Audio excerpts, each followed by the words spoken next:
Imagine stepping into the sandals of a samurai in feudal Japan. Your duty is clear: protect your clan, uphold your honor, and follow the strict codes of Bushido. But beneath the iron discipline, you're also human, exposed to the same sun, wind, and freezing air as anyone else. Whether it was the scorching humidity of summer, the brutal chill of northern winters, or the chaos of battle, what you wore mattered. Clothing wasn't just about aesthetics. It was about survival, functionality, and social identity. A samurai's appearance was far more than a reflection in the mirror. It was a message. To the commoners, to the court, and to the battlefield. Every garment layered onto their body served a purpose, from ritual to war, and carried meanings shaped by centuries of tradition, climate, and combat. To understand the samurai, you must study their habits, their codes, and their wardrobes. In this episode of Japan Rewind, we travel through time and textiles to discover how samurai dressed to adapt to Japan's distinct seasons and the shifting demands of war. We'll break down the materials, layers, and cultural significance behind what samurai wore in summer, winter, and combat. Along the way, we'll uncover how the garments were influenced by geography, social rank, martial needs, and even spiritual beliefs. This is more than a look into fashion. It's a deep dive into a warrior's world.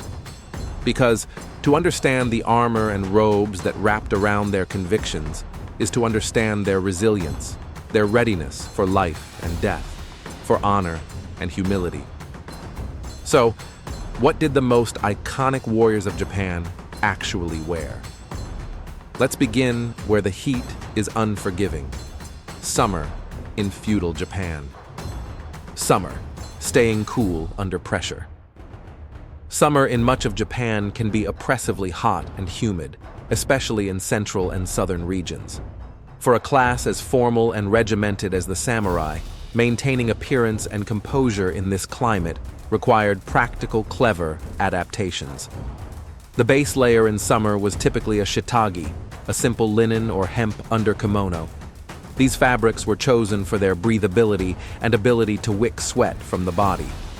The shitage acted as both undergarment and sweat barrier, preventing outer robes or armor from becoming soaked.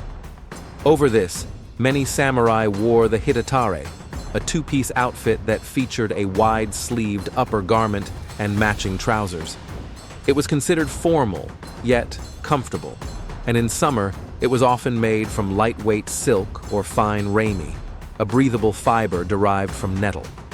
The cut allowed for airflow while still appearing dignified in court or ceremonial settings. During informal duties or training, some samurai would strip down to just the fundoshi, a traditional cotton loincloth. It provided maximum ventilation and ease of movement, especially when performing martial drills or during farm inspections on estate lands. Samurai of higher rank could afford luxurious but still practical garments dyed with natural indigo, which was thought to have insect-repelling and cooling properties. Others may have added sugagasa, straw hats, to shade themselves from the intense sun while outdoors. Hair, an important marker of status, was kept in the shanmage, a topknot that also served a practical role, keeping hair off the neck. Sometimes samurai used oils or powders to keep their scalps dry and cool under helmets or hats. Despite the heat, presentation remained critical. Looking disheveled was seen as undisciplined, even disrespectful. So clothing had to strike a balance, cool and airy, yet dignified and proper. As we shift seasons, the samurai's wardrobe turns from shedding heat to trapping warmth. Winter, layers of survival. Japan's winters, especially in northern provinces like Tohoku, could be punishing. The samurai, often stationed in castles or rural provinces, needed attire that provided warmth without sacrificing mobility or appearance. Layering was essential. The shitage remained the base, but now made from heavier cotton or lined with additional fabric. Over this, samurai wore a futagi, a thicker inner kimono, and often a donzuki or katsugi, which were padded robes used specifically in colder months. These garments were sometimes lined with cotton batting or even fur for insulation. One of the most iconic winter additions was the haori, a hip or thigh-length jacket worn over the kimono. Practical and stylish, it provided warmth and additional layering for formal appearances. A heavier version, the hanten, might be used for everyday travel or castle duties. Footwear required adaptation too. Samurai wore tabi, traditional split-toe socks, now made of thicker cotton or wool blends. For snowy or frozen ground, these were paired with straw sandals, waraji, layered with straw padding or foot wraps, kayahan, made of cloth or leather. In mountainous regions, fur-lined boots were also not uncommon. Hats and cloaks made from straw, called mino and kasa, served as protection from rain and snow, similar to the way a poncho and umbrella work today. Cloaks could be secured over armor or robes, acting as windbreakers while traveling or patrolling. Importantly, these clothes weren't only about comfort. A samurai who failed to prepare for winter risked more than cold: hypothermia, frostbite, and loss of discipline. Warm clothing reflected foresight, strategy, and an understanding of the natural world, traits a true samurai was expected to embody. Even armor was modified for the cold. Padded sleeves or fur-lined interior garments were sometimes worn under domaru or oyoroi to retain warmth. In frigid campaigns, portable braziers or charcoal warmers would be used in camps, but on the move, your clothing was your only defense. Now let's move from temperature to tension to the battlefield. Battle, when form met function. In the crucible of battle, the samurai's attire transformed from ceremonial layers to tactical engineering. Armor was their second skin, every piece designed to protect, project, and perform.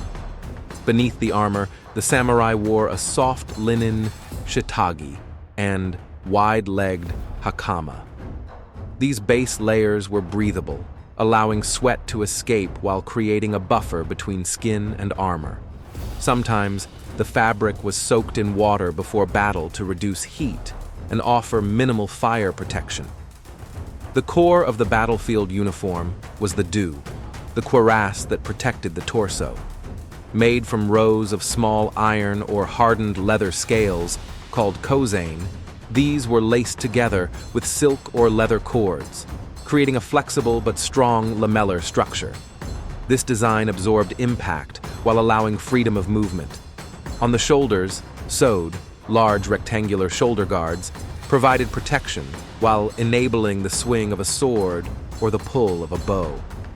Arms were shielded by coat, armored sleeves composed of chainmail, metal splints, and fabric padding. Thighs were guarded by hydate and shins by sonite, crucial for warriors on horseback. The helmet, or kabuto, was a masterpiece of function and symbolism. Forged from riveted metal plates and topped with clan crests or horns, it was both protection and proclamation. The face was often shielded by a mempo, a fierce-looking metal mask designed to terrify opponents and protect the jaw and cheeks. War attire varied depending on the era. Early oyoroi was bulky, designed for mounted archers. Later, domaru and tosei gusoku were streamlined for infantry warfare during the Sengoku period, reflecting shifts in battlefield tactics. But armor wasn't just metal. During long campaigns, samurai added practical items: weather cloaks, pouches, food containers, or fire starters.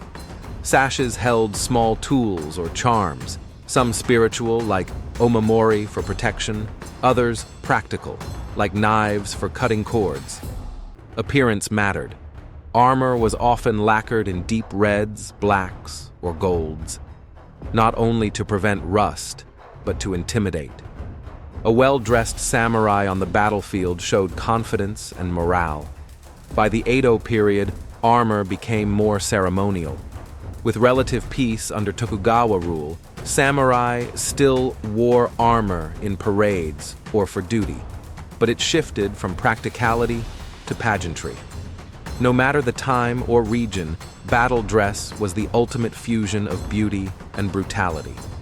Symbolism, status, and ceremony. While battle and survival were central to samurai dress, their clothing also served a ceremonial and symbolic purpose, especially during the Edo period, when warfare gave way to political stability.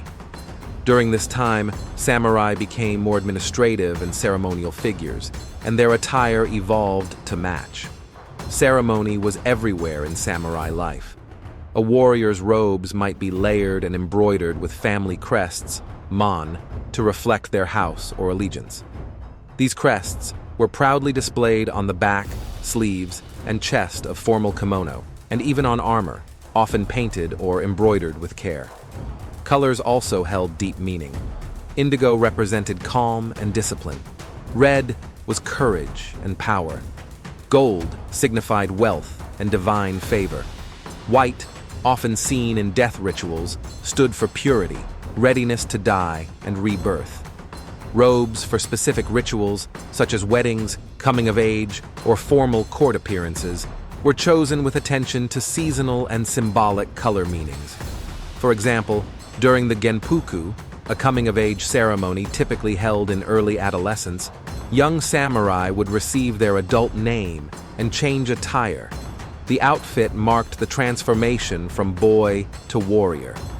These moments were rich with layers of spiritual and visual symbolism. When a samurai died, the garments he was buried in were often carefully selected by the family, not just for reverence, but for protection in the afterlife. Some were buried in simplified armor or symbolic robes with protective symbols or charms sewn into the folds. In public processions or during feudal visits to higher-ranking lords, Sankin Kotai, entire retinues of samurai would wear matching dress in their lord's colors. These scenes were more than displays of loyalty. They were political theater in fabric. And even in peace, a samurai was always subtly broadcasting his readiness. Sword placement, sleeve length, the fabric quality of his obi, each detail spoke to observers of rank, readiness, and respect. In this way, samurai clothing extended beyond mere cloth. It was identity woven in thread, a visible code of ethics, lineage, and discipline. Now, as we step out of their garments and back into our own time, let's reflect on what these layers really meant. Threads of legacy. Samurai clothing tells a story far richer than fabric. It's a story of adaptation, to seasons, to terrain, to war, and to time. From the linen layers of summer, to the cotton and fur wrappings of winter, to the exquisite brutality of battle gear. Every item was purposeful. What the samurai wore wasn't random. It was deliberate, practical, and deeply symbolic. Their garments and armor were an extension of their code, balancing dignity, readiness, and poise. Whether warming themselves beside a brazier or charging across a battlefield in full regalia, the samurai stood as figures of focus and tradition. In every thread, we see legacy. In every plate of armor, intention. Their attire preserved not just their lives, but their status and spirit. Which samurai era or outfit fascinated you the most? Drop a comment below and let us know. If you enjoyed this journey through time and textile, don't forget to like, share, and subscribe to Japan Rewind. More stories from Japan's hidden past are on the way. Until next time, stay sharp, stay curious.